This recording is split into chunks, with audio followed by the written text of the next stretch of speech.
For the fourth year straight, the UN Security Council held talks on North Korea's human rights violations. Despite strong objections by China and Russia, the members discussed issues ranging from abductions by the regime to defections. Jung-hee has the details.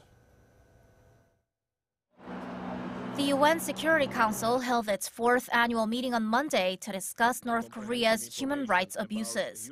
The meeting was called after a procedural vote where 10 countries voted in favor of holding it, while China, Russia, and Bolivia voted against, and Egypt and Ethiopia abstained.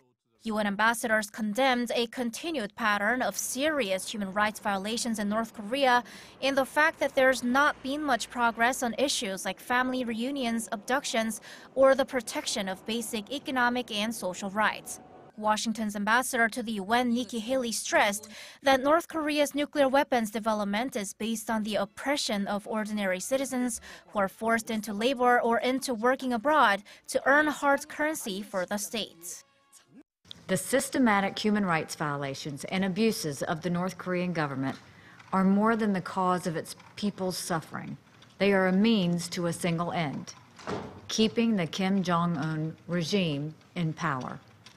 The regime is using that power to develop an unnecessary arsenal and support enormous conventional military forces that pose a grave risk to international peace and security. But China and Russia argued that the UN Security Council is not the right forum to discuss the issue. Council members and relevant parties should avoid mutual provocation and words or actions that may further escalate the situation. The Council's discussion of North Korean human rights issues runs counter to this objective and is counterproductive.